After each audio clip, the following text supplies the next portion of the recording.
Mesdames, Messieurs, bonsoir. Ravi de vous retrouver pour votre journal. Voici les principaux titres que nous allons développer ce soir. Les FAP Bio ont ouvert à leurs portes ce week-end. Les agriculteurs ont partagé leurs connaissances et conseils pour promouvoir l'agriculture bio. Nous reviendrons sur l'actualité marquante de la semaine. Pour la commenter, nous recevons le président du pays, Moetai Broderson. Il est notre invité ce soir. Enfin, comme de tradition, en deuxième partie du journal, nous traiterons l'actualité sportive de la semaine avec notre spécialiste, Oriano Tefo.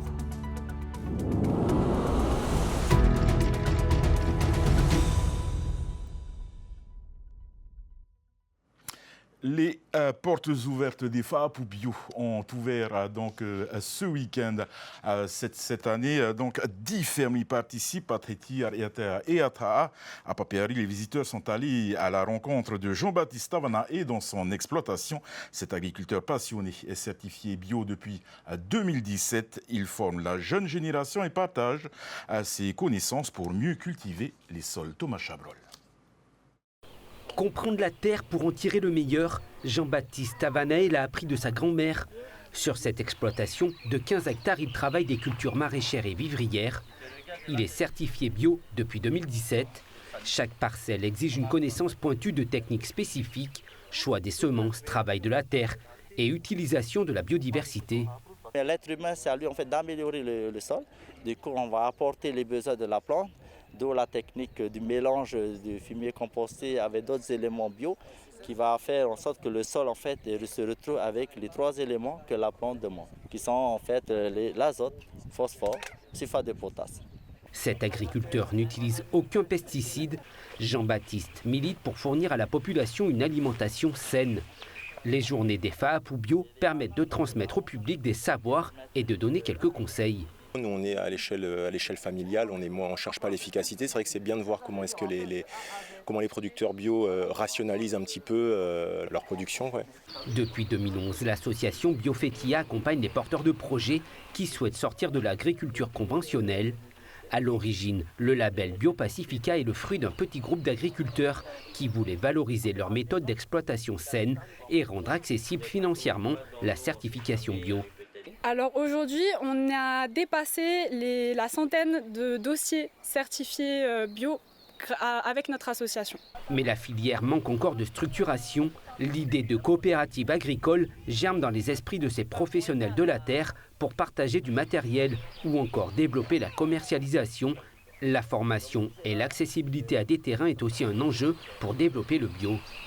Avec la loi du pays sur l'aménagement des accès sur les terrains agricoles privés, ça constitue une opportunité. Dès lors que les grands propriétaires terriens décident « ok, moi je veux valoriser mon terrain », on le loue à des agriculteurs. Là où le partenariat avec le pays se fait, c'est pour créer ces accès. Et là, on est gagnant-gagnant. Levier de l'autonomie alimentaire, la production agricole bio fait parler d'elle pour ouvrir les consciences et encourager le secteur à continuer dans ce sens. Malgré des prix plus élevés sur les étals, les fruits et les légumes bio sont meilleurs pour la santé des Polynésiens. Et avant de recevoir notre invité, je vous propose une rétrospective de l'actualité de cette semaine. Une rétrospective qui démarre avec le placement d'Oscar Temaru sous le statut de témoin assisté dans le cadre de l'instruction pour les propos qualifiés d'incitation à la haine raciale. Un hebdo préparé par Sam Teinaure. J'ai essayé d'expliquer que notre rôle à nous, c'est de protéger nos enfants, du travail pour eux plus tard, ce pays pour eux, et que l'immigration dans ce pays n'est pas une compétence du pays. Oscar Temaru placé sous le statut de témoin assisté suite aux propos controversés de l'élu Tavidihuit Atira à l'Assemblée Tapati Mitema. La procédure porte sur des faits d'incitation à la haine raciale. Et lorsque depuis 10 ans, on s'aperçoit que la France ne coopère pas par l'absence de dialogue, par un déni diplomatique, eh bien c'est une violation des droits de l'homme, sauf que New York n'était pas compétente pour pouvoir décider de la question. Et donc on nous a orientés directement vers le comité des droits de l'homme qui chaque année, et en tout cas périodiquement, voit la manière dont les États appliquent les droits de l'homme chez eux. Après avoir dressé un bilan très mitigé de sa dernière mission à l'ONU, le Tavidi Huirattira va saisir le Comité des droits de l'homme à Genève pour renforcer son combat pour l'accession à l'autodétermination. Là, il s'agit vraiment de regarder la partie traitement des déchets. Donc il y a toujours, ça fait partie aussi des scénarios qui seront étudiés. Les communes ont toujours un rôle à jouer dans le traitement des déchets, que ce soit sur la sensibilisation et la collecte. Et ensuite, donc, le pays doit maintenant regarder s'il a la capacité de reprendre le traitement. Le pays étudie la possibilité de récupérer le traitement des déchets ménagers afin d'alléger les communes. Il est surtout question de connaître précisément les coûts et les obstacles à un éventuel transfert de compétences. À l'Assemblée de la Polynésie, le ministre de l'Économie a été interpellé sur le projet de hausse de la TVA sur les produits sucrés. Warren Dexter a rappelé que la priorité du gouvernement était de faire changer les habitudes alimentaires des Polynésiens pour faire baisser notamment les dépenses de la CPS pour la prise en charge des maladies non transmissibles comme le diabète et l'obésité. Et j'ai un neveu qui est balèze, qui va le porter pour le ramener ici de notre côté. Ce n'est pas une solution. Nous, on aimerait bien avoir un pont comme on a eu. La passerelle de Faïtiropu Amhaïna ne semble pas être adaptée. Tout juste installée, elle ne permet pas la circulation des personnes à mobilité réduite. Ni la commune ni le pays n'ont pour le moment apporté de réponse à cette situation. Le groupe MOOC se lance sur le marché du gaz pour les particuliers et les professionnels. Managaz entre en directe concurrence avec Gaz de Tahiti. Et surtout des prix plus bas et encore plus bas pour les professionnels qui ont malheureusement payé, je trouve, leur gaz un peu trop cher par rapport à ce que ça vaut réellement.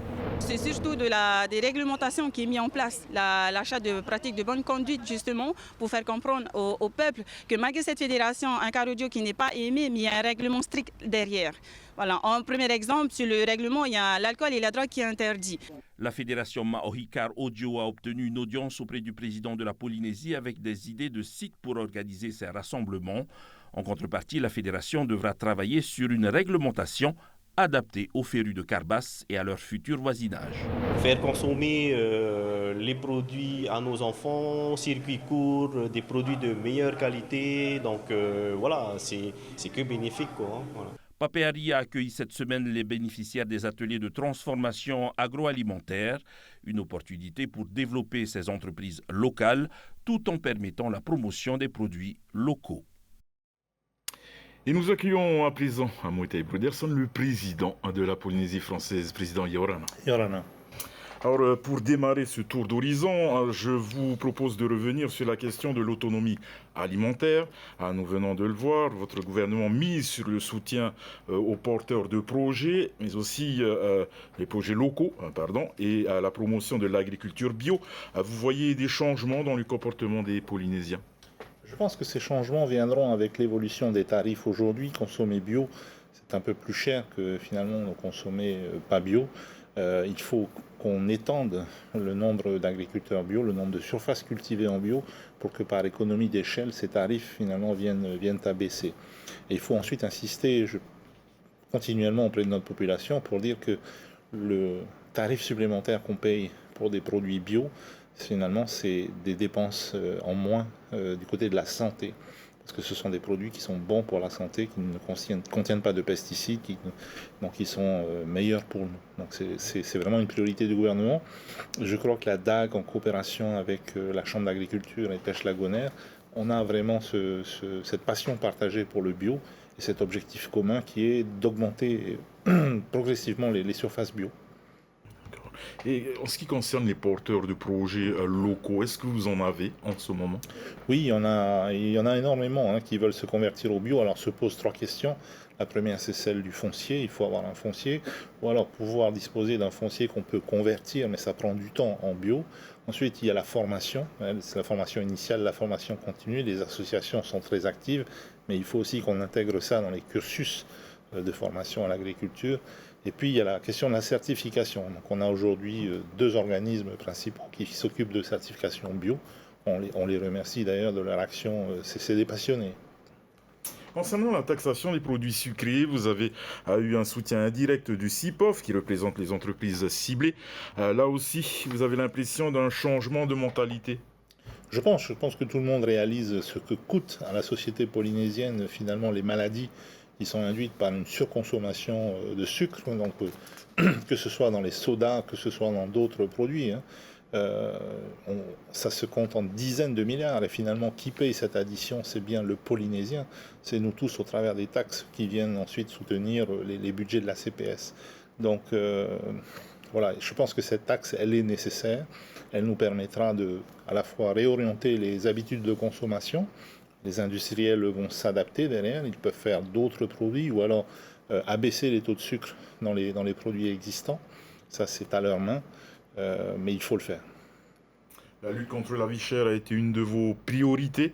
La société Managaz ambitionne de faire baisser les prix pour les particuliers et les professionnels. Il serait question pour le groupe MOUX de s'attaquer également à la production d'électricité. Comment voyez-vous ces initiatives? Moi, j'ai toujours été un fervent partisan de la concurrence, pour peu qu'elle soit saine et équilibrée, qu'elle ne soit pas de la concurrence sauvage et débridée. Ici, donc aujourd'hui, on a 2 acteurs dans le gaz, là où on n'en avait qu'un. Je pense que c'est à la fois un bien pour la population, mais même pour ces sociétés, parce que ça permet de se remettre en question et finalement de créer de l'émulation, puisque chacun va chercher les meilleurs produits, le meilleur service. Donc c'est une façon aussi de se remettre en question. Donc pour ce qui est du gaz, félicitations en tout cas au nouvel entrant, et puis Faitoito, donc à l'acteur historique qui reste tout de même, on va dire, le seul sur toutes les îles en dehors de Tahiti, puisque Managaz aujourd'hui n'intervient que sur Tahiti et Moorea, je crois. Il y a une compétition qui se met en place. Sur l'électricité, il y a la fin de la concession des TNJ en 2030.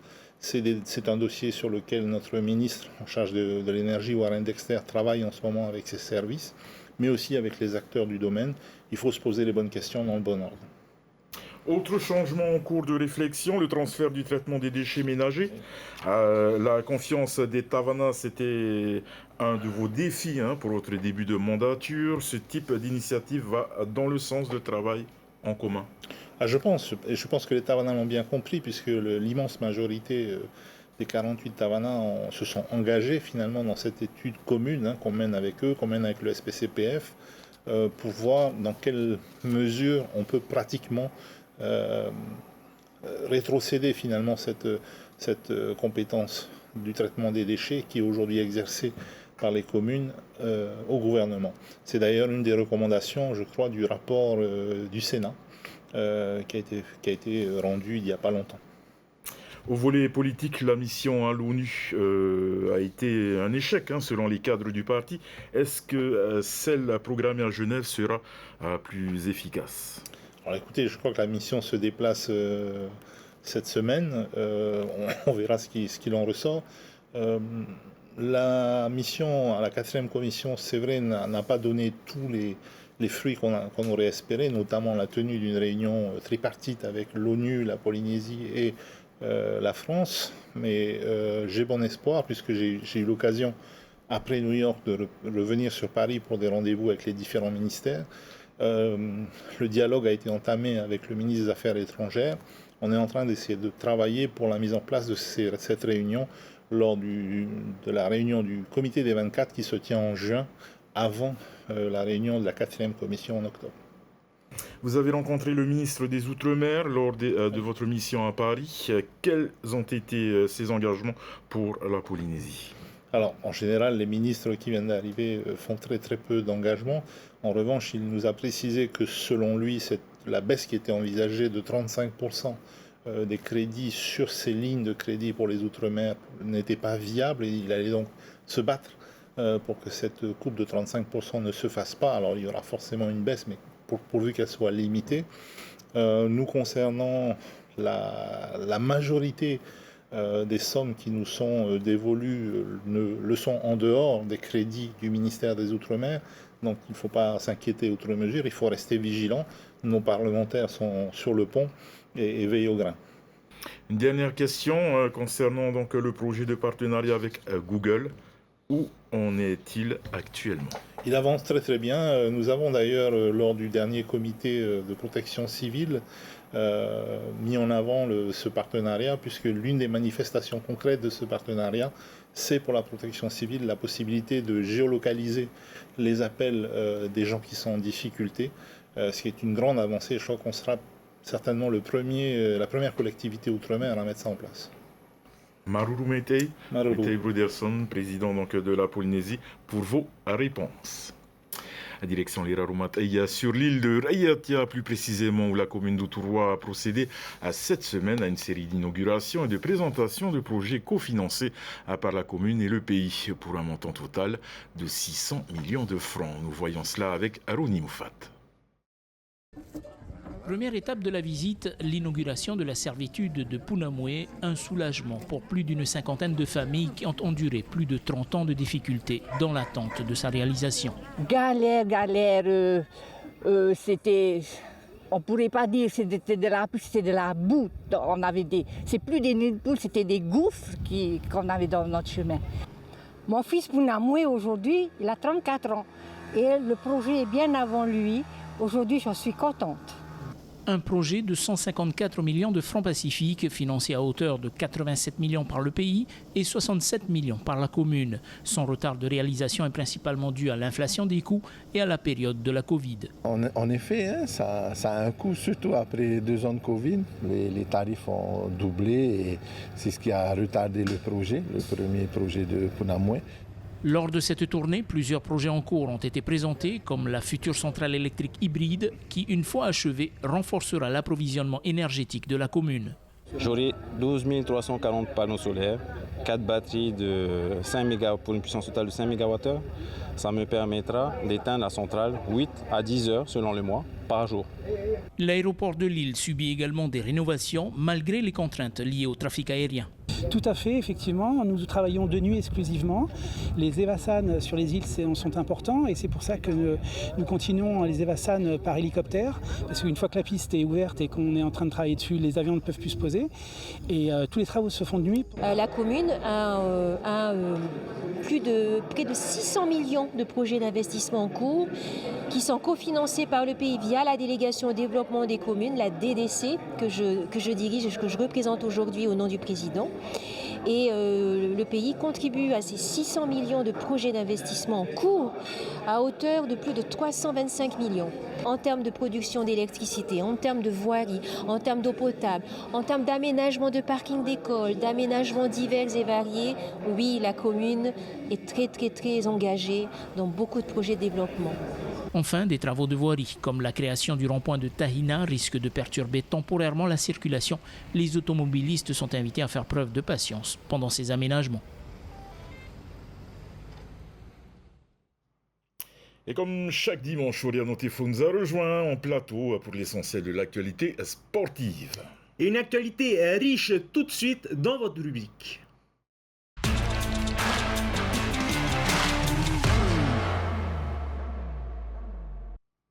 Hier à Moria, ils étaient plus de 250 athlètes inscrits au Xterra Triathlon. Sans surprise, sur la course reine, les stars de la discipline invitées par les organisateurs ont survolé les débats à Upunau. Les temps forts avec Désiré Teivao.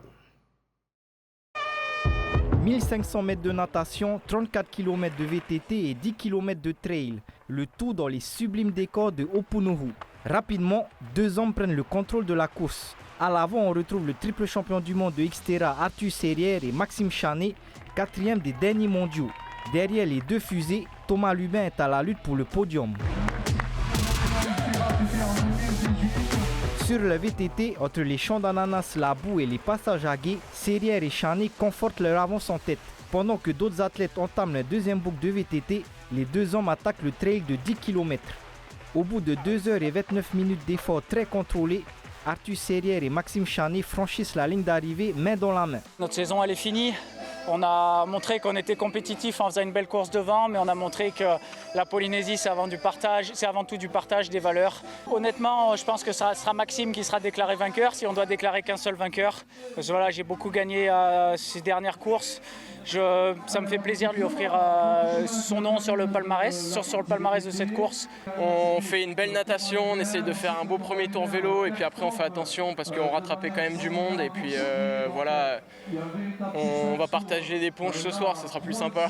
Derrière les deux extraterriens, Thomas Lubin, le premier local, décroche la 3e place grâce à son point fort, la course à pied. Aujourd'hui, j'ai vraiment très bien géré ma course. Une bonne natation, je sors devant avec Carloni. Je prends pas trop de risques à vélo parce que c'était quand même assez engagé. Puis avec la boue, le vélo pouvait partir un peu partout et il faut aller au boulot le lundi matin. Donc, par contre, quand je pose le vélo, je suis frais. Et là, je me dis, c'est mon point fort.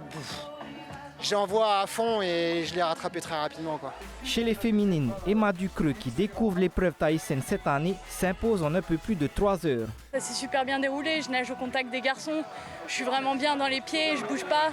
Derrière en vélo, j'adore la boue, donc c'est vrai que j'ai réussi à creuser l'écart sur les filles derrière et puis j'ai pas eu trop de difficultés, j'ai géré ma course.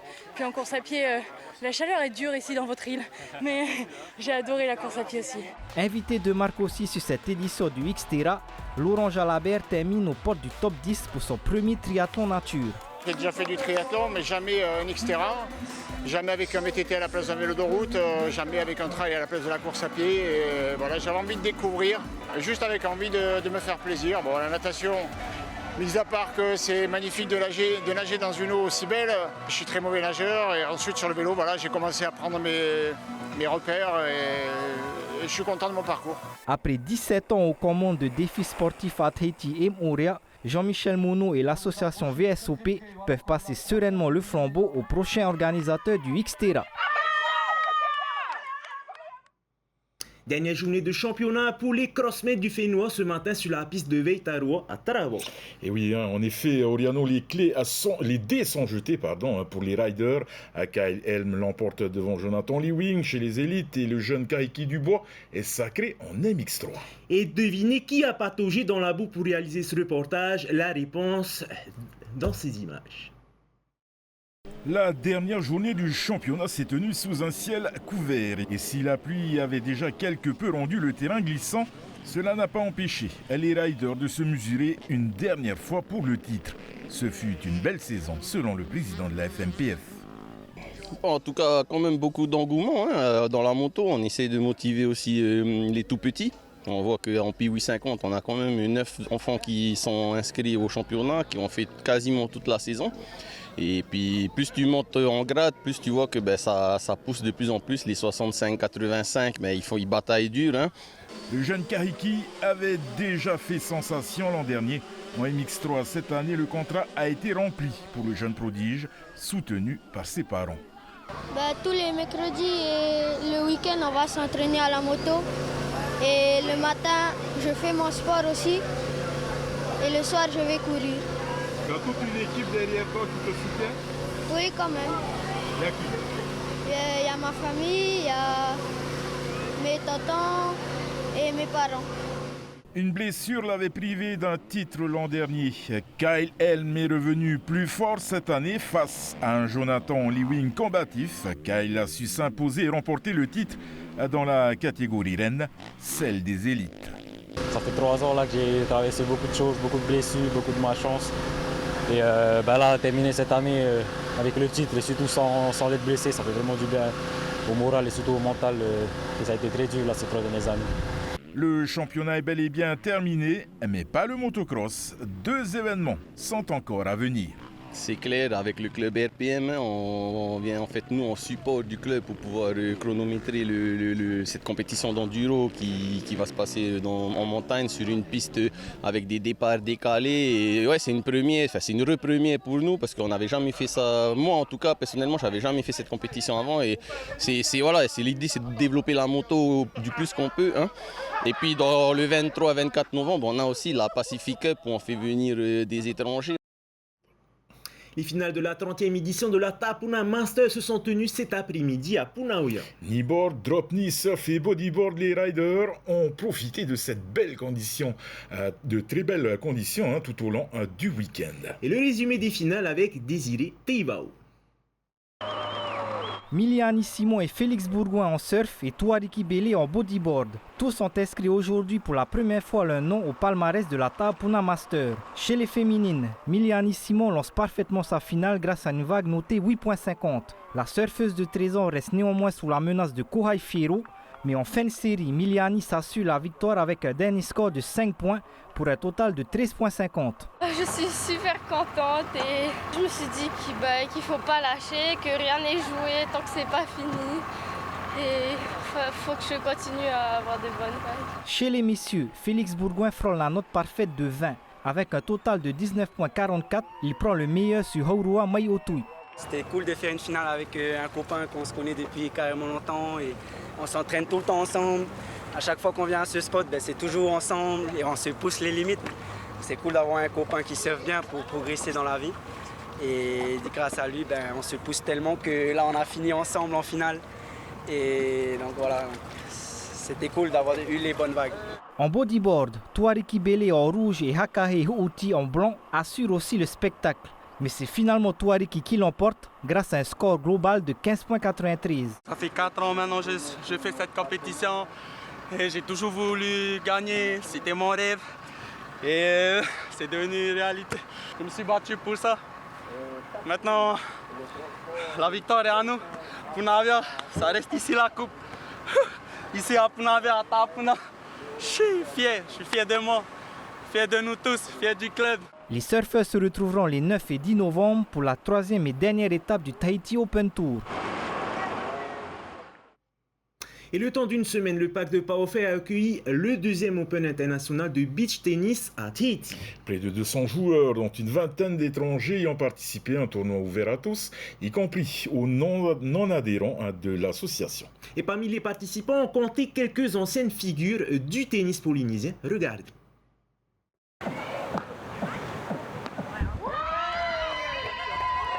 Après 45 minutes de jeu, c'est l'explosion de joie pour la paire Leilani Brothers et Elisabeth Vivi. Cette victoire lui permet de se hisser en finale. Si l'esprit de compétition est bien présent sur le terrain, l'ambiance reste bon enfant. C'est fun, c'est ludique. Et après, pour gagner, tout est dans le mental. Voilà, ouais. Il faut avoir un mental. Ah, c'est clair. Et là, surtout quand on a des adversaires, tu vois, là, on a une qui vient du Brésil. Ils n'ont pas démérité. Ouais, c'était super. C'est battu pour. Et on l'a eu. Super. 5 catégories étaient engagées. Les festivités ont commencé cette semaine avec les enfants. Donc avec un tournoi jeune le mercredi, un tournoi loisir partenaire pour ceux qui nous ont aidés à construire cet événement le jeudi après-midi, tournoi double mixte le vendredi après-midi et samedi dimanche l'épreuve reine double homme double femme classée ITF donc ranking international avec du simple homme et du simple femme. Donc beaucoup de tableaux. Des étrangers sont également présents, ils viennent du Brésil, d'Australie, des Philippines, des États-Unis et de France. Le but, c'est d'animer un petit peu le bassin océanique en créant une nouvelle étape du Tour mondial. Alors avec des petits soucis d'organisation dus aux difficultés avec la Fédération internationale de tennis qui nous les a labellisés tard, on a eu peu de joueurs étrangers, on a espéré en avoir davantage. Après, on trouve que c'est un bel événement qui plaît beaucoup avec pas mal de passages et des sponsors toujours nombreux qui nous suivent. Et il y a du beau jeu en fait sur le sable de Paofe. Cet Open de Tahiti fait partie du calendrier de la Fédération internationale de tennis. Un prize money de 430 000 francs est en jeu. Il sera partagé sur l'ensemble des catégories engagées. Place maintenant au reste de l'actualité sportive centrée sur les sports de combat, le tout en bref et en images. Calmez-vous, monsieur, calmez-vous. Un expert du Krav Maga est au Fénois. Jérôme Roesch, ceinture noire et 7e dan, représente la Fédération internationale WUKF, reconnue dans plus de 130 pays. L'objectif de sa venue est de développer la discipline en Polynésie. Jérôme réalisera un stage d'initiation samedi 26 octobre de 14h à 17h dans une salle de CrossFit située dans la vallée de Tiperui. Et là, nous verrons différents panels du Krav Maga, que ce soit en technique de défense sur saisie, pied-point, attaque couteau, bâton et agression pistolet. Nous ferons aussi un travail de préparation mentale puisque je suis aussi préparateur mental où j'ai eu l'occasion d'entraîner plusieurs sportifs de haut niveau puisque je viens de l'île de la Réunion et des footballeurs professionnels. Et le but de la préparation mentale est de gérer les agressions et de faire face aux situations. Les judokas étaient mis à l'honneur hier au dojo fédéral de Fatawa. 34 pratiquantes venues de différents clubs de Tahiti étaient présentes. Ce premier rassemblement féminin conduit par la Fédération polynésienne permet de resserrer la cohésion de groupe et de préparer les Jeux du Pacifique de 2027. Au programme, jeux à thème, puis travail technique debout et au sol. C'était vraiment d'apprendre à se connaître, de venir sans crainte d'avoir peur comme la compétition où on peut stresser, il y a de la rivalité. Là, c'était vraiment souder ce groupe de filles. Il y a moins d'appréhension par rapport aux garçons qui des fois peut être un petit peu plus brut, même si c'est un peu la caricature. Donc c'est vrai qu'elles s'ouvrent un peu plus facilement et nous aussi on les met à l'aise dans le truc. C'est vrai que moi je suis aussi une prof fille, donc ça les aide aussi à s'ouvrir un peu plus parfois et à se dire voilà, elle est passée par là, je connais et je fais toujours des petites blagues et ça passe toujours très bien. Et le Top 5 Boxing Club Tahiti a organisé son championnat éducatif de Muay Thai hier dans la salle de Fatawa. 45 petits combattants étaient engagés par catégorie d'âge avec des règles spécifiques. Les meilleurs ont obtenu leur ceinture de champion. Objectif, mettre en avant la jeunesse et les valeurs de la discipline. Reportage. La salle de Louis Babo est Tamay, aux allures de kermesse d'école avec des structures gonflables et des stands d'animation. Et au milieu, un ring où les combattants en herbe démontrent leur qualité technique en appliquant les consignes de leurs entraîneurs. Les règles aussi, c'est pas de coups à la tête, les coups dans le plastron. Il y a une différence aussi sur les saisies. On n'a pas le droit de porter la jambe. On n'a pas le droit de saisir à la tête, saisir sur les épaules. Il y a quelques règles quand même qui sont modifiées pour les enfants pour éviter qu'ils se fassent mal. Et bien sûr, les coups doivent être légers, légers pour ne pas se blesser. Une manière plus ludique et plus harmonieuse de faire ses premiers pas en compétition. Ils sont âgés de 7 à 13 ans et comme les grands, ils doivent passer des phases éliminatoires jusqu'en finale. Les meilleurs décrocheront une ceinture. C'est vrai que depuis 2 ans maintenant à peu près, il y a eu un pic énorme de pratiquants en boxe thaï chez les enfants. Parce que de base, les championnats sont réservés aux plus grands. À partir de 18 ans, on peut commencer à avoir des ceintures. Donc moi, avec tous les enfants que j'ai vus, je me suis dit, eux aussi ils s'entraînent dur, donc eux aussi ils méritent. J'avais fait 3 rounds de 1 minute. Au premier, j'ai essayé d'économiser mon énergie pour pouvoir voir c'est quoi ces tactiques. Est-ce qu'il est gaucher ou droitier, de quel pied il est le plus fort. Du coup là, quand je suis montée, j'avais un peu le trac, mais quand j'étais sur le ring, j'étais à l'aise. Comme Arimana, Lélia a fait ses premiers pas sur le ring. Face à un garçon, elle n'a pas tremblé. J'ai essayé de me concentrer sur le combat pour le déconcentrer, essayer de bouger plus. J'ai donné plus de coups de pied que de coups de poing. Normalement, c'est les coups de poing. Ranitea, elle, est la plus expérimentée de sa catégorie. À 11 ans, elle détient déjà 7 combats à son actif. Ouais, ça s'est plutôt bien passé. Au premier round, j'ai essayé de tout donner. Au premier, au deuxième. Et au troisième, j'ai un peu récupéré. Pour moi, le combat c'est bien passé. Bon, encore des défauts à rectifier. Et là, on espère être prêt pour la finale. Ils sont de plus en plus nombreux à se licencier en club afin d'acquérir les bases du Muay Thai. Preuve que cette discipline de pieds-points rencontre un franc succès. Le 2 novembre, le club Top Fight organise un nouveau gala, mais cette fois-ci, les petits devront partager le ring avec les grands. Une sélection tahitienne participera en novembre en Australie aux Océania U15 de basketball. Et sous la houlette de Georgie Adams et de Mihimana Mehi, un groupe de 15 joueurs a été retenu pour disputer la compétition. Désiré Teivao a participé à l'une de leurs séances d'entraînement. Ici, la première des choses, il arrive, boum, vous amenez la jambe là, le corps est là. Insister sur les fondamentaux et la cohésion d'équipe. Depuis 2 mois, Georgie Adams et ses protégés répètent leur système. Pour les Océaniens, le sélectionneur doit composer son 5 joueurs évoluant en métropole. L'ancien international français est tout de même satisfait du groupe qu'il a à sa disposition. Ce sont des bons gamins, ils écoutent et tout, ils sont, on va dire, assidus aux entraînements, en même temps ils sont concentrés et ils en veulent quoi. Donc après, voilà, je pense qu'on parle avec un bon groupe, il y a une osmose qui commence à se mettre en place, un collectif qui commence à se mettre en place, donc voilà, il faut du temps. Dans sa sélection, Georgie Adams peut notamment s'appuyer sur l'expérience de Hiro Bonet et de Manahere Fa'ahu. Hiro a déjà disputé les Océaniens en 2022 et Manahere s'est mesuré aux joueurs hawaïens le mois dernier. Les entraînements, on travaille plus sur du jeu rapide et du système. Il y a beaucoup de travail pour arriver sur le podium parce qu'il y en a qui ne savent pas encore comment il faut faire les systèmes. Et voilà. Il y a beaucoup de pression. Plus le fait qu'on nous dise les Australiens et tout, les Néo-Zélandais, ça peut exciter de jouer contre eux, quoi. Aux Océanias, l'Australie et la Nouvelle-Zélande sont sur le papier très au-dessus. L'objectif pour le sélectionneur tahitien sera d'accrocher le podium. C'est surtout par rapport aux autres équipes qu'il faut être bon, quoi. Donc je parle des Tonga, les Samoa, les Fidjiens, voilà, tout. On va dire qu'il va y avoir 2 compétitions entre l'Australie et la Nouvelle-Zélande, et puis nous les îles à côté. Mais voilà, l'objectif c'est bien sûr d'être sur le podium, on va tout faire pour y être, quoi. La sélection s'envolera le 6 novembre pour l'Australie. Les Espoirs disputeront ensuite leur premier match le 11 novembre face à Tonga. Là, nous arrivons au terme de notre édition. Ce soir au programme Morbius, un film de Daniel Espinosa, puis à votre émission Capitale. Demain, c'est Athéna Milcam qui prendra les commandes du journal en vous souhaitant une excellente soirée, une très très belle semaine sur TT1 Télévision. Et quant à nous, on se quitte bien entendu avec les plus belles images de sport de cette fin de semaine. Bonne soirée à tous.